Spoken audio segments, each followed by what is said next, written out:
Hi, I'm Ryan, and my life is average. A lot of you guys always hit me up and message me and say, hey, Ryan, I have lost somebody really close to me, someone in my family, one of my friends has passed away, and I don't know what I'm doing. I'm so scared, I can't deal with it, and I need to make some peace with it.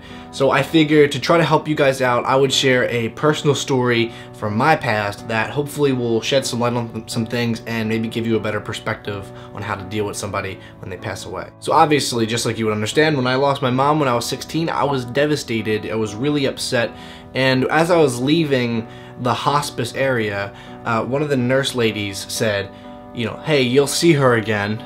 And I kind of looked at her like, yeah, okay, very, how cliche of you, thanks, I really appreciate that. But she stared at me and was like, you will, though. And I was like, okay, I don't know, it one of those things where it's very weird. I didn't tell anybody. I was like, why did that lady just say that and say it again?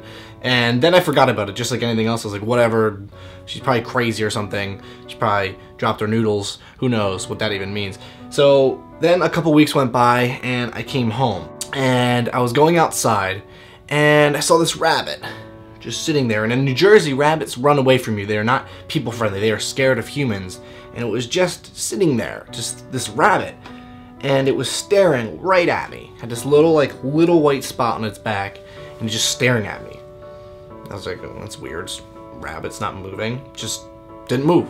So I was like, whatever. I walked inside, got a shower, came back, was gonna play a little basketball in my backyard, and that same rabbit was there. The same exact rabbit with the spot. Right next to me in the backyard, right by the basketball net. Never seen a rabbit there before because the ball is loud, rabbits get scared of it. Once again, it was just staring me down. You ever get intimidated by a rabbit? Weird feeling, okay? And I started getting really nervous because I was like, what does that mean? What is that? Why is that rabbit staring at me? And it did not stop staring at me. And I walked by it, nothing, didn't move. I could have picked it up if I wanted to. And at that point, I started to kind of freak out. I started putting my mind and the pieces of the puzzle together, and I was like, nah, that's silly, that's stupid. Stop. And I ran inside, I kind of got a little emotional, was freaked out, and that was it. I went to bed.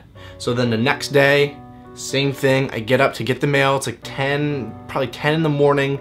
Walk outside, I don't see the rabbit. So I'm like, okay, no rabbit. I was just being stupid maybe. And then, right to the left, sitting down and staring at me. Same rabbit. And at that point, I wasn't scared, I wasn't alarmed.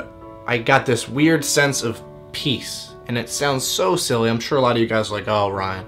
But when you lose somebody, all you want to do is just have this feeling that they're there still, somehow. And that was my feeling. And what I realized that day is sometimes you just need to open up your eyes to see things that are right in front of you. And to me, that was a sign. Seeing that same rabbit 3 times, seeing it stare right at me, look me right in the eyes, for me, that was my sense of peace to go, you know what? Something's weird about that. I think that's my mom trying to say hello. Call me crazy, call me weird, that's fine, but that's what I needed. That was that little bit of peace that I needed. And I realized that I was trying to just get rid of it because I wasn't opening my eyes. Sometimes you need a blind man to just tell you, can't you see that? That guy is blind, but he is telling you. It's so painfully obvious. So whenever you lose a loved one, you lose somebody close to you, look around. Regardless if you believe in religion, anything, doesn't matter. Just look around. Maybe a butterfly lands on your shoulder. Maybe a bird sits on your roof for 2 hours, stares right at you. Everyone else will think you're crazy, and they probably already do, and that's fine. We're on Tumblr all the time. But that'll give you peace of mind, and you can go deep down in your head, you know what? I think that's kind of cool. Hope that helps. I'll have a new video out, a funny video out this Friday coming up. Just wanted to help out the average army a little bit. Have a good one.